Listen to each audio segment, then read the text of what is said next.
کچھ بات کریں گے ایران یو ایس کے حوالے سے۔ اس وقت مشرق وسطیٰ میں ایران امریکہ کشیدگی کے درمیان ایک اہم پیش رفت یہ ہوئی ہے کہ میڈیا نے عرب سفارتکار کے حوالے سے انکشاف کیا کہ ایران نے امریکہ کو معاہدے کا مجوزہ مسودہ پیش کر دیا ہے، جس میں جوہری افزودگی 60% سے کم کر کے 3.6% تک لانے اور 7 سال تک یورینیم معطل رکھنے کی پیشکش شامل ہے۔ اسرائیلی میڈیا کے مطابق امریکہ فی الحال صفر افزودگی کا مطالبہ نہیں کر رہا، تاہم ایران کے موجودہ جوہری ذخیرے کو بیرون ملک منتقل کرنے پر زور دے رہے ہیں، جسے ایران نے مسترد کر دیا۔ ایران نے انتہائی افزودہ یورینیم کو ڈائلیوٹ کرنے کی پیشکش ضرور کی ہے، مگر امریکہ پورے جوہری پروگرام کو 10 سال تک روکنے کا خواہاں ہے۔ اسرائیلی میڈیا کے مطابق ایران پر امریکی فوجی حملے کا امکان بھی بڑھ گیا ہے۔ ٹرمپ کو وائٹ ہاؤس میں ایران پر انٹیلیجنس بریفنگ دی گئی ہے، جبکہ جنیوا میں ہونے والے مذاکرات سے بھی آگاہ کیا گیا ہے۔ مشیروں نے ٹرمپ کو تجویز دی ہے کہ پہلا حملہ اسرائیل کرے تاکہ امریکی کارروائی کو سیاسی جواز مل سکے۔ ادھر امریکہ نے خطے میں فوجی موجودگی بڑھاتے ہوئے مزید F-22 طیارے روانہ کر دیے ہیں، جبکہ ایران نے واضح کی ہے کہ دباؤ یا دھمکیوں کے آگے ہتھیار نہیں ڈالے جائیں گے۔ اسی پر بات کرنے کے لیے حماد روہیلا سینئر اینالسٹ، انہوں نے ہمیں so much Hammad for your time. Hammad, سب سے پہلے تو یہ جو اب ایران نے تو لچک دکھائی ہے، انہوں نے یہ بھی کہا ہے کہ 60% سے 3.6% تک ہم لے آتے ہیں یورینیم ڈیولپمنٹ، اور اس کو یہ انہوں نے کہا کہ اگر ہم اس کو ختم بھی کریں گے تو اپنے ملک کے اندر ہی ڈائلیوٹ کیا جائے گا، لیکن اس پر بھی امریکہ جو ہے وہ لچک دکھانے کے لیے تیار نہیں ہے۔ آپ معاملات کو کس جانب جاتے ہوئے دیکھ رہے ہیں آنے والے دنوں میں؟ دیکھیے، آنے والے دنوں میں معاملات کہاں جا رہے ہیں یا آج معاملات کہاں کھڑے ہیں، اس کو سمجھنے کے لیے بہت ضروری ہے کہ ہم یہ دیکھیں کہ معاملات یہاں تک پہنچے کب اور کیسے یہاں تک پہنچے ہیں۔ اگر 1950s اور 70s کی دہائی نکال لی جائے، جب رضا پہلوی صاحب حکومت میں ٹریٹی آف ایمٹی سائن ہو رہا تھا اور امریکہ خود ہتھیار لینے کے لیے مدد کرتا تھا ایران کی اور کہتا تھا کہ یہ ہمارے لائے ہیں، اس کے علاوہ، اس ہنی مون پیریڈ کے علاوہ کبھی بھی ایران اور یو ایس اے کے حالات آپس میں ایسے نہیں رہے کہ جس کو ہم نیوٹرل بھی کہہ سکیں۔ خوشگوار کہنا تو بہت دور کی بات ہے، خاص طور پر جب یہ پہلوی صاحب گئے تھے تو 1979 میں جو تہران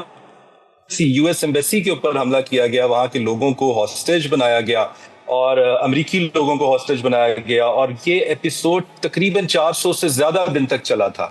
ان تمام دنوں میں اور اس کے بعد، اس واقعے کے بعد جتنے بھی دن آج تک آئے ہیں، ہر آنے والے دن میں لگتا ہے کہ حالات میں کشیدگی زیادہ بڑھ گئی ہے، پہلے سے حالات زیادہ خراب ہوئے ہیں۔ 2000 کے بعد تو ہم ایک نئی بحث دیکھ رہے ہیں، سن 2000 کے بعد کے ویپنائزیشن کی جا رہی ہے، نیوکلیئر ویپنائزیشن کی جا رہی ہے ایران کی طرف سے، جس کو روکنا ہوگا۔ 2002 میں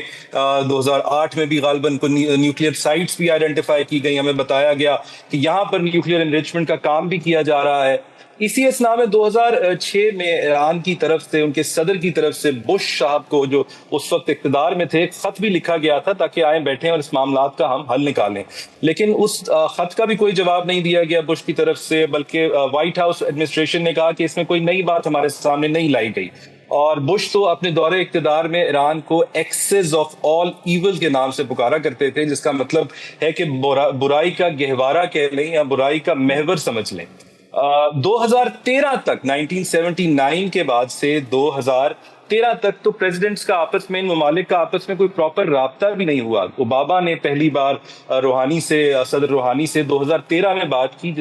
جس بات چیت کا یہ نتیجہ نکلا کہ 2015 میں joint comprehensive plan of action کے نام سے ایک ایگریمنٹ سامنے آیا، تمام فریقین نے جس کو مانا، اور ایران نے بھی کہا کہ وہ اپنی نیوکلیئر انریچمنٹ کو سول پیسفل یوز تک محدود رکھے گا، اور اس سلسلے میں جتنی بھی تھرڈ پارٹی انسپیکشنز کرائی جائیں گی اس کے ساتھ بھی فیسیلیٹیٹ کرے گا، ان کے ساتھ بھی کوآپریٹ کرے گا۔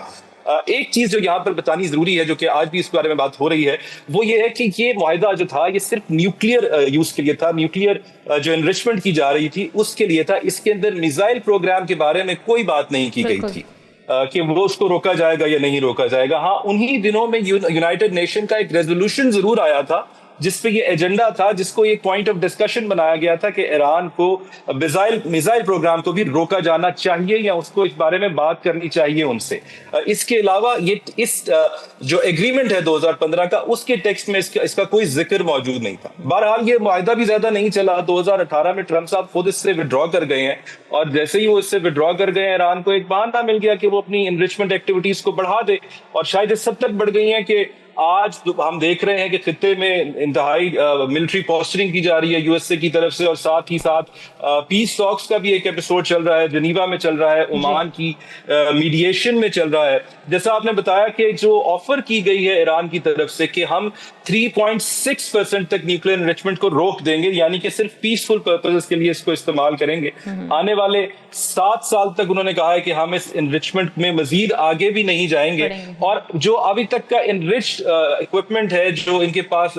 مال پڑا ہوا ہے، جو انریچ یورینیم پڑا ہوا ہے، اس کو ڈائلیوٹ کر دیا جائے گا ایران کی اپنی سرزمین پہ. جیسے آپ نے بتایا کہ US سے اس سے پولز اپارٹ کھڑا ہے. جہاں تک آپ کہہ رہی ہیں کہ وہ 0% کا مطالبہ نہیں کر رہا، تو وہ 3.6% پہ بھی فی الحال ایگری کرتا دکھائی نہیں دیا. دوسرا 7 سال کی چیز کو 10 سال تک کہا جا رہا ہے کہ آپ کو 10 سال تک روکا جائے گا. اور کمپلیٹ اسٹاک ٹرانسفر کی بات کی جا رہی ہے کہ جتنا بھی مٹیریل انریچڈ آپ کے پاس موجود ہے، آپ اس کو ڈائلیوٹ نہیں کریں گے، آپ اس کو اپنی سرحد سے، اپنی سرزمین سے نکال دیں گے، تاکہ غالباً امریکہ اپنی سرپرستی میں یہ کام کر سکے. جو نئی بات اس کے سامنے آ رہی ہے، جو نئی اضافت اس وقت ایجنڈے میں آ رہی ہے، جو پچھلے ایگریمنٹ میں نہیں تھی، وہ میزائل پروگرام کے بارے میں ہے. کہا جا رہا ہے کہ امریکہ کا خیال ہے کہ جو ایران کا میزائل پروگرام ہے وہ اس پورے ریجن کے لیے خطرہ ہے. گزشتہ سال میں ہم سب کو یاد ہوگا کہ کیسے ایران نے اسرائیل کی طرف داغے تھے میزائل اپنے، اور اسی طریقے سے امریکن بیسز کی طرف بھی ان کا رخ ہوا تھا. تو ان ایپیسوڈز کو سامنے رکھتے ہوئے تو ہمیں سمجھ سکتے ہیں کہ کیسے امریکہ اپنی بیسز کو اور اسرائیل کی سیفٹی کو خطے کی سیفٹی کے ساتھ جوڑ رہا ہے، اور کہہ رہا ہے کہ کیوں یہ خطے کے لیے خطرہ ہے. بہرحال ایک اور طرف میں آپ کا توجہ دلانا چاہوں گا، IAEA کا جو رول ہے اس کے بارے میں ہم پچھلے دنوں میں دیکھتے رہے ہیں کہ ایسے بیانات، ایسے ریزولوشنز سامنے آتے رہے ہیں جس کو بنیاد بنا کر گرلنگ کی جاتی رہی ہے ایران کی. ان کی طرف سے سخت سوال کیے جاتے ہیں کہ آپ کا کمپلائنس ٹھیک نہیں ہو رہا. اس کے جواب میں ایران کا کہنا ہے کہ یہ ایجنسی اب پولیٹیکل ٹول بن چکی ہے، ایران تو اس کا بائیکاٹ بھی کر چکا ہے. جی، بائیکاٹ بھی کر چکا ہے. یہ انتہائی پریشان کن بات ہے. دیکھیے کہ اگر کوئی معاہدہ طے پاتا ہے تو کسی تھرڈ پارٹی نے تو اس کی ویریفیکیشن میکنزم اپنانا ہے، جیسے کہ یہ ایجنسی اس کے لیے اکوپڈ ہے. اگر ایسی تھرڈ پارٹی ایجنسیز ہی اپنی کریڈیبلٹی کھو دیں گی تو اگر معاہدہ آج ہو بھی جاتا ہے تو آنے والے دنوں میں اس کی کیا کریڈیبلٹی رہے گی؟ یہ بھی اس کے اوپر ایک بہت بڑا سوالیہ نشان ہے. تو